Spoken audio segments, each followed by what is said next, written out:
Yo, what's good? We're back with another one. It's showtime.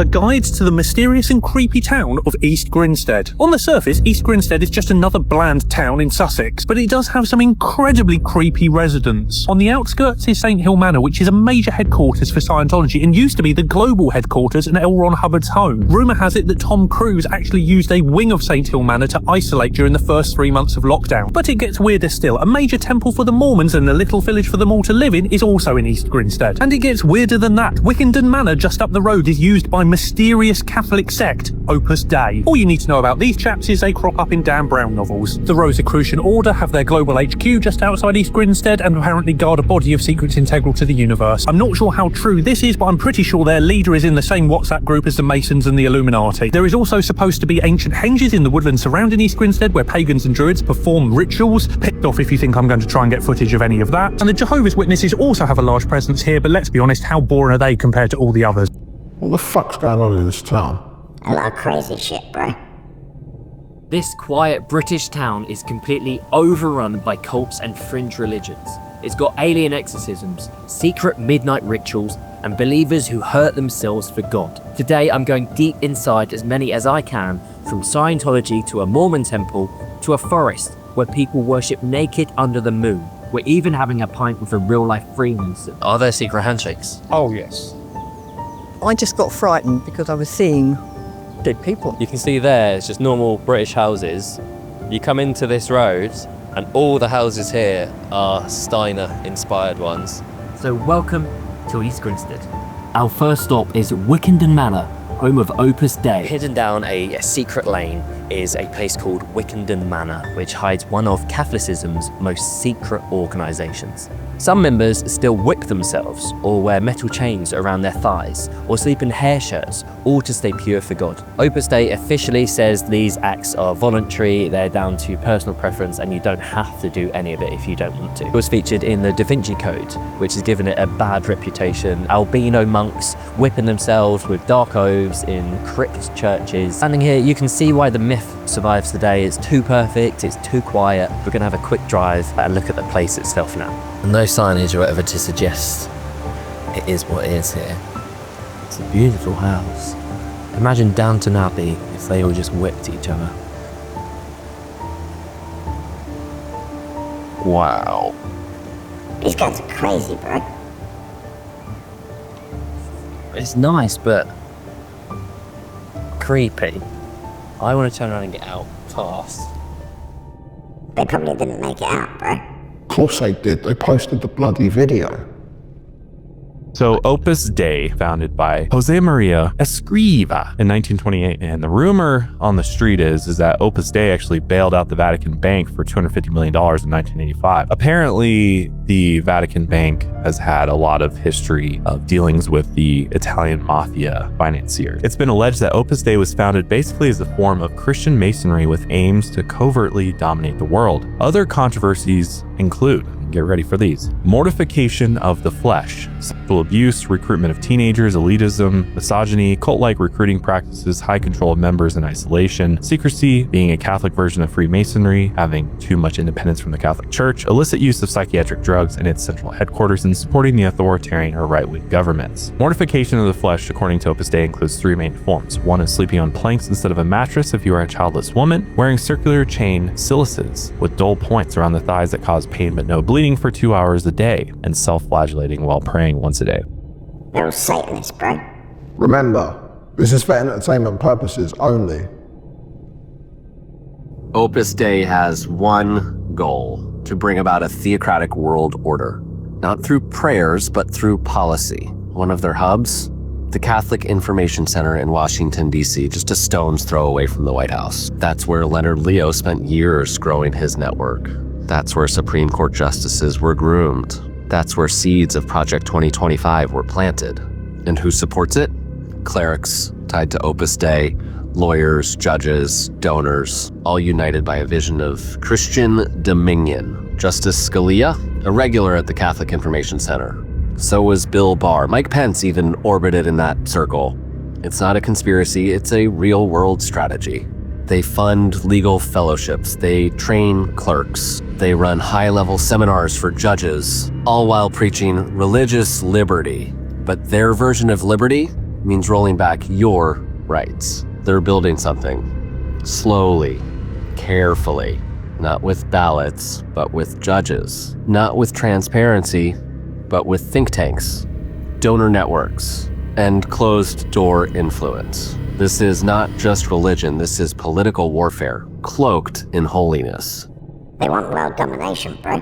You say that about everyone. Next on the list is St. Hill Manor, the home of Scientology. The religion was built by a guy called L. Ron Hubbard, who previously wrote sci-fi. Just to be super clear, they are a religion and not a cult. And apparently the rumor is that they know exactly who you are before you even get to the gate. So if they are watching, then please like and subscribe. Scientology has some super famous members like Tom Cruise, Grant Cardone, and John Travolta, who famously tried booking a table at the local KFC here. I'm genuinely fascinated by Scientology. I visited the headquarters in LA too. They're notoriously unfriendly to YouTubers, so we're gonna leave it there. No poking of the bear. We're just showing you where they are and how it works. It's a place where Tom Cruise himself apparently isolated during lockdown. So interestingly, there is a brawl going on in East Grinstead at the moment between Scientology and an ex-member. He claims that Scientology has its hands all in the local council, whereas Scientology claims that this guy was kicked out for stalking, but it's interesting read. They're gonna take him out, bro. Come on, mate, I doubt it. It uses a procedure called fair game, which is to say that if you're opposed to Scientology, you do not deserve to live, and everything can and may be done to silence you. I was harassed on a daily basis for 16 years after I left Scientology and spoke out. There's a process called noisy investigation. It's written up in Scientology and approved by Ron Hubbard. And what a Scientology agent will do is they'll get a list of everybody you know, including your doctor, your dentist, your travel agent, whoever, your friends, your family. They will then contact every person on the list, whether directly or on the phone, and say, we're gathering information about John Atack or whoever, and their criminal background. We found out some really interesting things already. I had this done to me, and my mother-in-law, one of my brothers-in-law, decided to talk to the private detective who'd been sent over from Los Angeles. He travelled as far as Australia to find people who'd known me. It was put about that I was a recovered heroin addict. I'd never taken heroin in my life. I was a rapist. I'd attempted murder. I'd murdered children. These are standard stories that are told about critics of Scientology. They're made up. I was told when the head of their harassment division in the UK defected after a conversation with me, and she told me that they'd spent £2 million harassing me up until that point. It was incredibly destructive. It took me 17 years to recover my physical health. All through litigation, they sued me in America, they sued me here, and through legal costs I was bankrupted. My marriage fell apart, my health came apart. It took me about 17 years to get back to a place where I could stand up again. Makes you wonder why people get involved with them in the first place. They don't know what they're getting into, bro. At this point, everyone knows about the Galactic Lord Xenu in Scientology. The evil Lord Xenu. But there was once a point in time that for decades, the Galactic Lord Xenu's existence was the greatest secret in all of Scientology. So seeing former Scientologists relive the moment that they learned about the Galactic Lord Xenu is something else. The crazy thing is they all saw it for what it was. They knew it was ridiculous. But they had all painted themselves into a corner to the point that they had to believe it. It couldn't all be for nothing. And even though they're laughing and their reactions are humorous, it's important to remember that they had already lost years of their lives just to get to that point, and it would be even more years before they were able to let go of everything and leave the Church of Scientology. Check this out. Well, what does a Scientologist believe? You need to be in Scientology for 7 or 8 years and in for a couple $100,000 before you finally learn this backstory of Xenu the Galactic Overlord Now, if you were told that on day one, how many people would join? You hear these stories people tell of these abilities they've been able to gain. Could read your mind and they could move objects at will, and they could, they were cause over matter, energy, space, and time. And they give me the secret materials, which I've been hearing about all this time. They're handwritten by Hubbard. And I read it. It doesn't make any sense. This gobbled story that didn't make sense. Or I think, remember, for one fleeting second thinking, well, maybe it's an insanity test. Maybe if you believe this, they kick you out. Maybe that's it. This guy, space guy. Galactic overlord. This was the prison planet, and people being captured and being brought to planet Earth. What? The are you talking about? I'm down for the self-help stuff, and I can get rid of the negative emotions, but what the f is this? Yeah, what the fuck's he on about? Scientology's crazy, bro. The Scientologists believe that 75 million years ago, this section of the galaxy was overpopulated, so the evil Lord Xenu rounded up billions of the alien species, brought them all to Earth, dumped them in the volcanoes in Hawaii. Their spirits then went floating up into the atmosphere, and these days those confused spirits attach themselves to us. They're called body thetans, and that's where a lot of our negativity comes from. L. Ron Hubbard, the founder of Scientology, wrote most of his stories here, and now it's a major pilgrimage spot for Scientologists all over the world, including the celebrities. Tom Cruise spent lockdown 1 here. He also bought a house for about 4 million quid nearby, which he has now since sold to Peter Andre. Peter Andre has nothing to do with Scientology. I told you East Grinstead was weird. It gets weirder. How can it get weirder? Come on, bro. We're only just getting started. And next we head into the Ashdown Forest, home of Winnie the Pooh and other bear people. This is where it's said that the Druids and the Pagans and the Satanists come and do whatever it is they do on an evening. And I know what you're all thinking, out of everything going on in East Grinstead, this is probably where the fun is. Deep in these woods, the stories are that there are rituals taking place. There are drums banging, there's Satanist symbols in trees, sometimes even complete nudity, people dancing in circles. Can't see anything today, but if you can imagine at night time sometimes, shit goes down here. Though it's obviously the middle of the day, there's nothing going on right now, but cameraman Harry has offered to get his kit off and dance around a bonfire, so let's do this. I had a message last night from someone saying there's secret ayahuasca rituals in the forest around Forest Row. I've not heard about it, but that would not surprise me. The stories of rituals in most forests. People go missing in this one, bro. Ashdown Forest, the sprawling heathland and woodlands in East Sussex, is not only the inspiration for A.A. Milne's Winnie the Pooh, but it also harbours a darker side. The forest is said to be haunted by the ghost of a man who mysteriously disappeared during a camping trip years ago. According to the legend, he ventured into the forest on a fateful night and vanished without a trace. His restless spirit is believed to wander the same paths he once walked, calling out for help. Many visitors who walk through Ashdown after dark claim to hear the sounds of footsteps trailing behind them or distant voices calling their names. Ashdown Forest remains one of the more eerie locations in England, where the line between the living and the dead seems thinner than anywhere else. If people kept going missing, the police would do something about it. Nah, bro, it's an independent state. They've got their own government. For the first 1999 years of history, Ashurstwood in East Sussex was just an ordinary English country village. But then there was a meeting, and the People's Republic of Ashurstwood, a nation-state, or prawns for short, was declared. At the risk of cracking a very bad joke, they don't all think you're prawn cracking then. Oh, they do, and we are.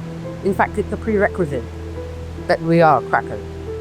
Mad and bonkers, and that's great. It's the norm in Ashdown. Now there are border checks to make sure no one enters or leaves the village without the correct paperwork, a Ministry of Propaganda which doubles as the post office where you can buy your prawn passport, and there are 2 ministries for mental health, which seem among the most popular places to visit. We had to admit a lot of people into the Ministry of Mental Health because a lot of the local prawns have gone crackers. I've been away over Christmas and I've come back and I haven't got a clue what's going on, and I think they're all gone balmy. All in all, I was quite impressed with the new republic and was all set to sign up as a citizen. But unfortunately, apparently I've already broken at least 6 of the new rules of the Constitution. So as you can probably see, I'm now being deported. Everybody's saying fraud. They're a bunch of fucking nutters. It's a psyop, bro. They want people to think they're nuts, so no one believes the crazy stories. I know you're asking, why is a town with a Wetherspoons that looks like a strip club such a hotbed for all of these obscure groups? One theory is East Grinstead sits on the prime meridian, the meridian line which separates the Western Hemisphere from the Eastern Hemisphere. I'm walking straight along it now, so half of me is in the East, the other half of me is in the West, but lots of other places in the world sit on the prime meridian. But East Grinstead also has these things underneath it called ley lines. I don't really know what ley lines are. So you combine the meridian line with the ley lines that run underneath the ground here, and that could be why so many groups have gathered here. I don't know though, that's just a theory. I'm not sure about ley lines. Trust me, bro. Some people can see them. I'm with Joe and Mum here, who have a very unique ability, so they can see ley lines. So ley lines to me are yellow. It's like yellow little lightning strikes in the air, telling me which direction it's going in and how fast. And it goes literally from the ground right the way up to the sky. So there's earth lines and ley lines. Ley lines are man-made. The Stone Age man wanted to trade between different tribes. So they moved magnetic stones into a line. So this is fascinating. So you could also have this. You could see dead people. You could see these energy lines and everything else. Yeah. But you chose not to indulge in it. Yeah. Tell us about that.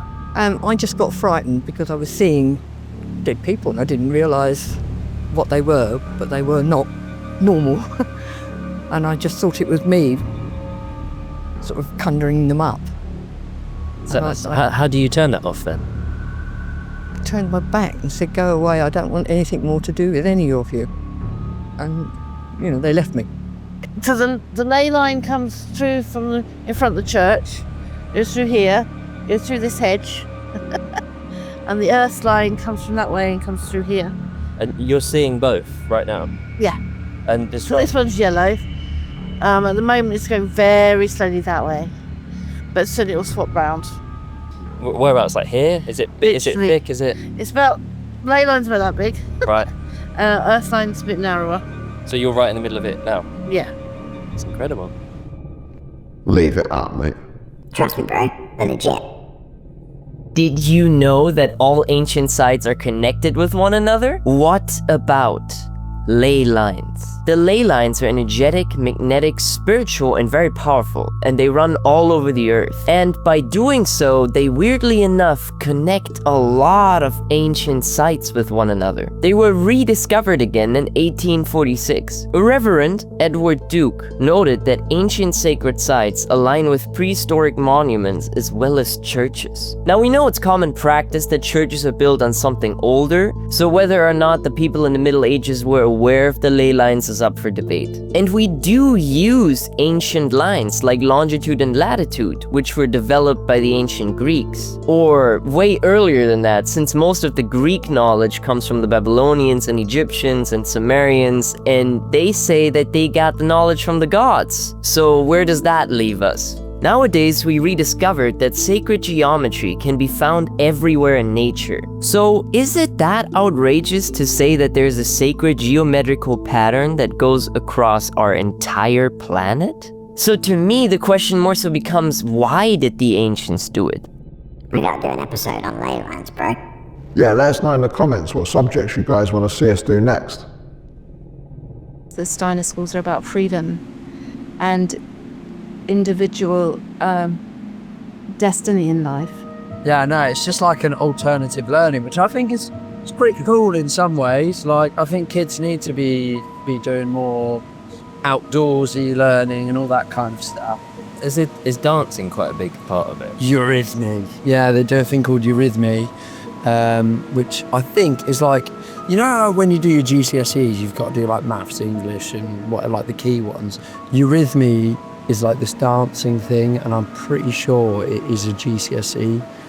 Dancing and making wave movements with your body, I think.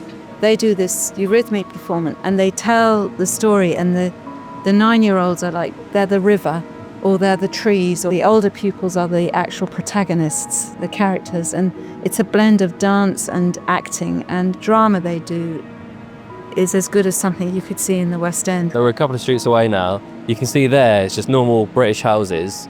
You come into this road, and all the houses here are Steiner-inspired ones.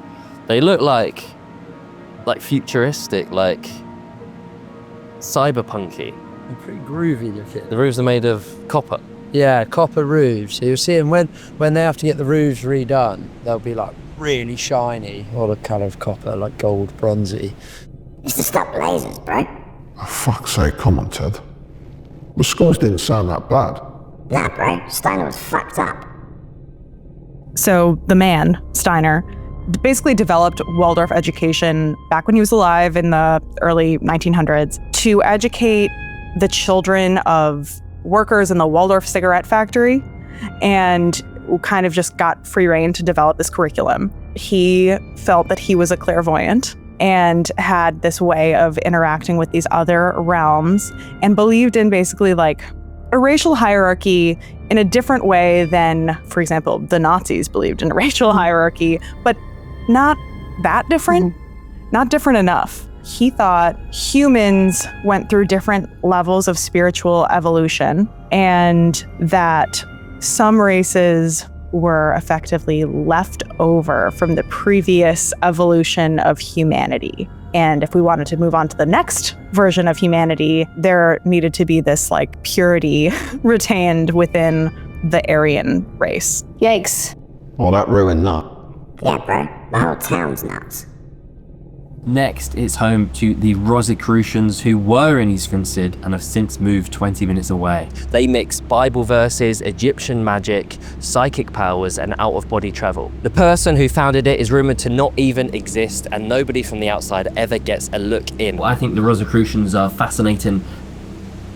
The Rosicrucian order are said to guard and study secrets around physics, the universe, and our psychology, and even healing. They've learned from the teachings of Solon, Pythagoras, and the ancient Egyptians, amongst many others. Now, this is quite interesting because Plato told us that Solon went and learnt off the ancient Egyptian priests about Atlantis. Obviously, Atlantis did things differently with how they generated energy and moved around and healed and things like that. So if this mob behind me know anything about any of that, it would be nice if they shared it with the rest of us.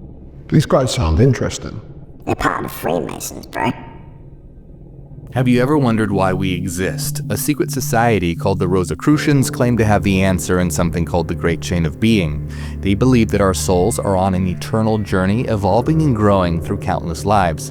But it's not just about changing bodies, it's about progression, evolution. Since energy can't be destroyed, only transformed, our soul's essence continues towards a goal. See, the Great Chain of Being says that everything in the universe is interconnected and organized into a hierarchy. It goes like this. At the bottom, you have matter, then plants, then animals, then humans, and finally divine beings.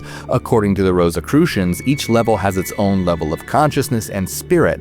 So the journey of the human soul isn't just about experiencing different lives, but also about climbing up the chain. So what's the end goal of this journey? It's not just rebirth, it's evolution towards perfection, becoming divine. That's an interesting concept. They were a threat to the Vatican, bro.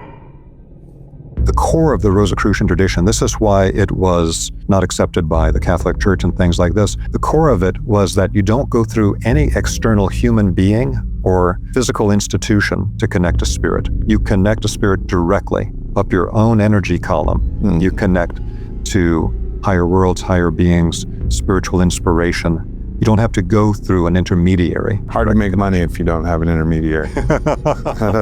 Exactly. Catholic Church didn't appreciate that at all. Yep. That was taking away their power. And again, one reason that this Rosicrucian reformulation of the Grail tradition happened around this time is it was the beginning of the Protestant Reformation. There were people saying, we want to still have an understanding of the Christ impulse, but we don't want to be stuck in this authoritarian control structure that the Catholic Church has created. So around that time, the Rosicrucians come out. If we're not in a simulation, this sounds like a religion I could get behind. We're not in a simulation, bro. I told you, they're Masonic. In our modern day and age, there has been close associations between the Rosicrucian order and the Masonic fraternity. And in fact, within the Masonic fraternity itself, there are groups referring to themselves as Rosicrucian, which they're invitational to Masons that are seeking to do further research. Some of the main teachings that were found within the Rosicrucian tradition included the study of alchemy and Kabbalah and mystical Christianity. The Rosicrucians believed that they could actually create certain elixirs which could heal the body, stimulate consciousness. They were supposed to heal people free of charge. If they were making gold, which they considered a talent of lesser importance, that money should go towards the poor and towards reimbursing themselves for their equipment that they needed in order to do the operation. These guys sound cool. Nah, bro, they're all tied to Freemasons. And next, we head down the road to New Chapel to see a very impressive Mormon temple. It marries couples for all eternity and baptizes the dead. Since 1958, apparently only 2 outsiders have ever been allowed inside. With my wife for about 3 or 4 years, and as much as I love her, I can't imagine spending eternity together. The secret names and mystical tokens of the Mormon Melchizedek priesthood are demonstrated by the patron to the worker representing the Lord behind the veil. Present her at the veil and her request shall be granted. What is that? The first token of the Aaronic priesthood. Has it a name? It has. People that go through these ceremonies, either for themselves or standing in for the dead, experience a tremendous sense of power. Those who have successfully remembered the combination of secret names and handshakes feel responsible for having provided eternal salvation for themselves and the dead whom they represent. Salvation through Jesus Christ is considered by Temple Mormons to be totally insufficient in attaining that personal salvation or godhood. Maybe they're not that bad. Nah, bro, they're fucked up. Mormon temples are one of the most cult-like places on earth, not just in terms of their secretive ritual. Back in 1990, the church decided to revamp its temple ceremonies, partially eliminating some of the more gruesome aspects like throats, disemboweling, and tearing out by the root. But here's the kicker. Those horrific rituals didn't completely vanish. The vestiges of those barbaricals are still there, lingering beneath the surface. You know, when I went through the temple, I had no idea that those sick, torturous elements still echoed throughout the ceremonies, even though they were a little harder to spot. It was a faint reminder of the Masonic-inspired fanatical nonsense that was once a core part of the ritual. Sure, they cleaned it up a little bit for public consumption, but the underlying mentality of control and fear is still there. The church can try to distance itself from the past, but the ghost of these cult-like practices continues to haunt modern Mormon temples. That did sound pretty fucked up. Told you, bro. The Freemasons are the Illuminati. We've just been invited for a pint with a Freemason. It's not often that someone from the world's most secret society offers you a meeting, so we're gonna go have a chat, see what's what, ask him some questions, and see what he thinks of the place. Are there secret handshakes? Oh, yes. Can you teach us, or are they too secret? Well, there are, but it's not as sinister or as spooky as you might think. The main thing is that the secret handshakes, and there are passwords and signs, salutes if you like, but that all goes back when people didn't have certificates to prove their qualifications. You needed to be able to signify that to your potential employers. So the ceremony itself is something that's gone on for, we don't know, over 300 years. 1717 it kind of began. Yeah, as far as we know. And this is a one-act play, 30, 40 minutes, something like that, that's been handed down verbally from generation to generation to generation. From a conspiracy point of view, you know, people say Freemasons rule the world and it's the most secret society ever. From what you experience, it is a social club, and it's nothing sinister, it's just a very normal group of people doing normal things. Exactly. Yeah. I wish there was a conspiracy. I wish there was a way that I could get myself... I'm looking for a job at the moment. If anybody can help me get a job, or £1 million, or hook me up with something, it'd be grand. But unfortunately, you pay your money and it's a social club. Yeah, I mean, it's true that over the years, I mean, Kevin was talking about the founding fathers. I mean, so many of the American presidents have been Freemasons, and the people that founded America. And so if you want, you could take that spin on it. There are members of the royal family. But in terms of a conspiracy whereby they're all plotting to do something, absolutely not. They seem pretty normal. They're first-degree Masons, bro. They don't tell them nothing. Anybody familiar with the compasses and square symbol of Freemasonry? With the G in the middle? Well, that's what the G stands for at the highest level. They'll talk about many porch Masons. These are the exoteric Masons that are given the teachings of the profane and they think they're in the know, okay? They're given the information, well, this only means geometry, it only means God, etc., okay? One of the things they'll tell you it means at a slightly higher level is that it means gnosis, knowledge. At a higher level, at illuminated levels of Freemasonry, which are above 32nd degree, they will give you what the real meaning of the G inside the compasses and square is, and it is the generative principle. It means Genesis, creation. Freemasons rule the world, bro. But we'll have to save that for next time. Hold up, Ted, we gotta do the giveaway. Leave a comment for a chance to win in our next episode. Let's do this, bro. Bang bang! Like that. Pick something from our website and we'll send it straight out. Let's tales.com. Shout out everyone buying the merch, bro. Yeah, and a big thanks to all our channel members. Join Discord, bro. We got movie nights, game nights. It's free, bro. And as always, thanks for watching. Remember to like, comment and subscribe. And we'll see you in the next one.